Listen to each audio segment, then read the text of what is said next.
dar bom dia para os nossos convidados de hoje. Primeiro, psiquiatra e homeopata, Dr. Aloísio Andrade. Doutor Aloísio, seja bem-vindo. Bom dia, tudo bem? Obrigado, Júnior, Fernando, ouvintes e internautas.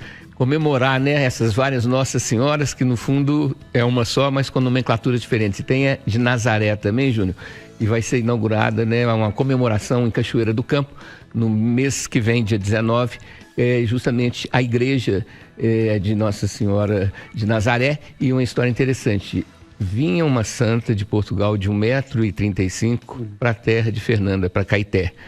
Aí estava passando em Cachoeira do Campo, e aí pararam para fazer fizeram um pouso lá, e na hora de dar sequência na viagem, os bois cismaram de não puxar a carruagem que estava lá trazendo. E aí então estava parado em frente a essa igreja, que vai virar um santuário, foi reconhecida pelo Vaticano, né? Então, dia 19 de setembro, é uma boa fazer essa visita à Cachoeira do Campo. Não é só burro que empaca, não. O boi também empaca. O boi empacou justamente na frente da igreja. Não, é aqui que eu vou ficar. É aqui que eu vou ficar e pronto, acabou, né? Ô, doutora Luiz, tem uma nova geração aí que não está aceitando as condições que estão sendo colocadas. Eu acho que a sensação que é essa, pelo menos a fala do representante dos lojistas é essa. Tem uma turma nova que está preferindo outras coisas. Como é que vai resolver esse problema? Porque 10 mil vagas não é pouca coisa. É muita vaga, né? Penso aqui em duas variáveis. Primeiro, Júnior, a questão numérica de horas, sim, porque é uma escravidão, né? Quando você faz a conta de 8 horas por dia de trabalho, com um deslocamento que gasta em torno de 1 hora, às vezes até 2 horas para ir, depois para voltar, você fica por conta. Impossibilita a pessoa de estudar, impossibilita a pessoa de praticar um esporte, né? De ter uma vida que tenha... vamos chamar de atividades lúdicas, né? Aquelas atividades que, ao fazer a coisa, você se sente mais descansado, você se sente melhor. E segunda, a questão da remuneração. A remuneração, Júnior, realmente é muito pouca, né? Estava vendo mais cedo um pouquinho a reportagem falando sobre que a remuneração média dos atendentes de SAMU é de R$ 1.800, né? Uma coisa terrível, que o dia inteiro é coisa... que não chega nem ao salário e meio, né?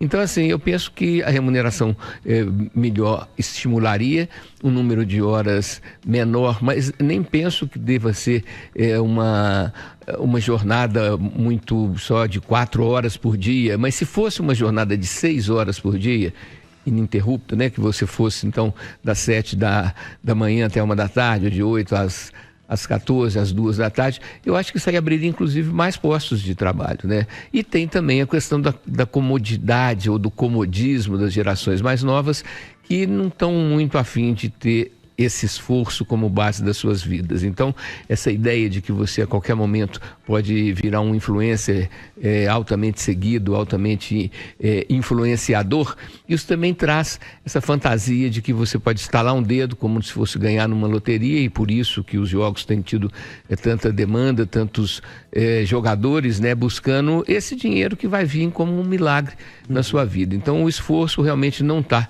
em alta no momento, o que faz com que muitas pessoas acabem tendo quadros depressivos, quadros de desmotivação, porque sem esforço a comemoração, Juno, ela é furada, que nem você passar de ano ou tirar uma nota boa numa prova colando. Aquilo ali não prospera, aquilo ali não dura, aquilo não tem consistência. Essa mulher, de acordo com a Polícia Militar, vai ser conduzida à delegacia para todos os trâmites necessários, e a Polícia Civil ainda realiza a perícia por aqui, até para entender de fato o que aconteceu, se foi uma falha mecânica, se foi um erro humano, que também pode ser considerado. Então a gente segue acompanhando e trazemos mais detalhes ao longo da programação. Volto com você, Júnior Moreira. Obrigado, Giovana. Tragédia, hein, doutor? Terrível, em princípio, um erro de quem está aprendendo ali ainda, né? E a possibilidade maior é essa, né, Júnior? Mas eu concordo com o raciocínio que os kardecistas, os espíritas fazem sobre a questão do karma, né? A gente entende que o karma é uma situação que depois que ela acontece, você chega à conclusão de que tanto tinha que ser assim que foi assim. São aquelas coisas inevitáveis, aquelas coisas que não têm uma lógica para explicar. São coisas que, lembrando aos ouvintes internautas, que nós temos os karmas pessoais, os karmas familiares e os karmas coletivos. Karma coletivo é quando, Júnior, só de você estar humano, a gente entende que nós não somos humanos, mas estamos humanos. Somos de origem espiritual, passando por um momento terreno, um momento na Terra. Só de estarmos humanos você pode ser pensado. Então, você sofrer algum roubo, seja na internet, seja na rua, você ter um acidente de trânsito, é uma coisa do risco coletivo. Quer dizer, você não precisa de ter nenhuma culpa no cartório, você não precisa de ter feito nada de errado. Não é que a gente associa muito o karma com um mal feito, que aí você paga por esse erro, por esse pecado que você cometeu. São coisas terríveis, coisas que realmente a gente entende como inevitáveis porque aconteceram. A gente só pensa no karma, Júnior, depois que ele acontece. Você não começa uma situação pensando, e se tiver karmicamente escrito que não vai dar certo, eu não vou nem tentar. Não, você tem que fazer a sua parte e daí então depois, quando você fez a sua parte da maneira que você melhor podia fazer e não dá certo, assim, puxa vida, não era para ser, né? Agora, esse tipo de sofrimento que a pessoa tem, né, de ter sido a causadora, né, isso é terrível. Então isso aí realmente é um momento da pessoa tomar os estabilizadores de humor, tomar um antidepressivo para dar uma anestesiada, para ter um tempo para colocar as ideias no lugar. Não vai esquecer nunca, mas a maneira de você lidar com isso é que vai depender do seu estado de consciência, seu estado mental e emocional tá mais maduro e ter uma compreensão espiritualizada da vida, né, Júnior? Porque isso é fundamental para você relativizar esse peso do absoluto, da aridez que é a vida e a morte sempre associada com uma interrupção lamentável. Ô Sérgio, todo mundo acho que já passou por algum momento de vida assim que quase aconteceu uma tragédia com ele, né? Uhum. E tem alguns casos que não fica no quase, né? Infelizmente, parece que esse foi o caso.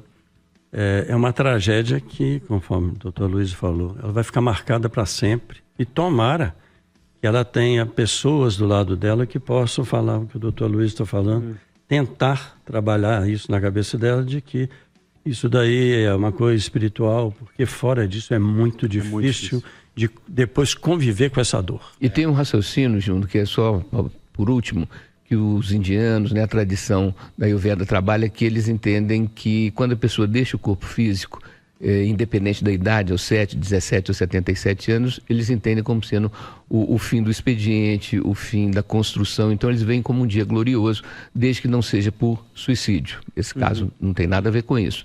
E aí eles imaginam que essa pessoa querida é uma gota d'água, e dá um pulo de cabeça, dá um tibu no oceano, deixa de ser gota e volta a ser oceano.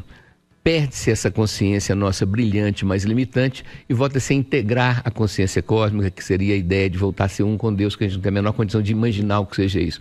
Mas isso faz uma relativização da coisa, entendendo que nem a vida começa no nascimento, nem a vida termina na morte, que tem uma sequência que a gente não tem clareza, mas que existe um encadeamento de fatos. Você não acha não, doutor, que tem uma questão a ver com a expectativa? Acho que o solteiro tem uma expectativa de sexo assim, quase semanal e cada hora com um e tal. E o casal, o sexo tá ali, mas ele não é, né? Tá ali, né? A fome não é tão intensa. A fome não é tão intensa, é isso que eu queria dizer. Não é tão intensa. E tem um fator que eu acho importante, que a atividade sexual, ela é uma coisa mais concreta, mais objetiva, mais instintiva, mais animal, tem a ver com o teor de testosterona, né? E quando você tem uma relação afetiva sexual, que não é só sexual, ela tende a ser mais completa. Primeiro pela intimidade que você tem com a pessoa, pela tranquilidade que você tem nessa convivência, porque quando se tem uma relação sexual com uma pessoa desconhecida ou pouco conhecida, na hora que atinge-se o orgasmo, que tem aquele momento da plenitude, depois as pessoas ficam até sem assunto, vai conversar o quê? Não, levanta, vai essa roupa e casca fora, né? Então é uma coisa mais imediatista mesmo. Então eu acredito que os casais, principalmente os casais onde o respeito um pelo outro prevalece, que não sejam essas relações competitivas, eu acho que tende a ter uma plenitude, uma satisfação maior do que quem tem só a atividade sexual sem atividade afetiva vinculada. Ô Sérgio, 81% dizendo que de casados, hein? 8 em cada 10. Vamos resumir assim. Falando que o negócio tá bom, mas tem uma turma mentirosa aí, não tem? Tem. Não, ele confirmou. Essas pesquisas, a pessoa às vezes não conta a verdade, fica com vergonha de contar que não está satisfeito, não está feliz, e cada um defende o seu lado. O solteiro fala, a vida de solteiro é maravilhosa. Mas quando você encontra alguns solteiros, eles falam assim, a minha vida está tão vazia, porque sexo pelo sexo é muito vazio. E tem uma história antiga de um senhor chamado Adão, que ele era o único habitante, então ele era solteiro. Sim. O Adão estava numa vida tão tranquila que Deus olhou para ele e falou assim: rapaz, você está muito tranquilo, eu vou acabar com essa monotonia da sua vida. Acabar com a sua... Aí criou a Eva. Entendi. E o Adão, então, ele ficou feliz por um tempo, mas a Eva tirou o sossego dele, viu? A partir daí, nós então temos os casais, né? Mas casamento é bom. Costela, né? Tirou o sossego e a costela. Também, agora, doutor, também. às vezes, né, pode ser melhor para os casados, porque tem aquele tempo para se conhecer, para ir aprimorando as técnicas. Porque o solteiro, às vezes, é uma vez só. Se não deu para mostrar aquilo ali, já era, né? Tem que ter uma performance boa na primeira vez. Não tem outra chance, né, às vezes. Tá lembrando, né, os exercícios do Kama Sutra, né? Que isso? Nem pensei nisso, não. Quando você falou assim de um treinamento, você tem mais opções, né? Realmente é um processo que pode ser refinado ou pode ser muito imediatista, né, Júnior? Uma coisa que, né, começou, acabou, tchau e benção, né? Então, se for uma coisa mais construída, uma coisa mais profunda, é mais duradoura, sem dúvida nenhuma, e mais prazerosa. Vivam os casados. Ela está no sorriso aqui que eu não tô entendendo. Acho que ela tá feliz com a solteirice dela. Eu não tô, não.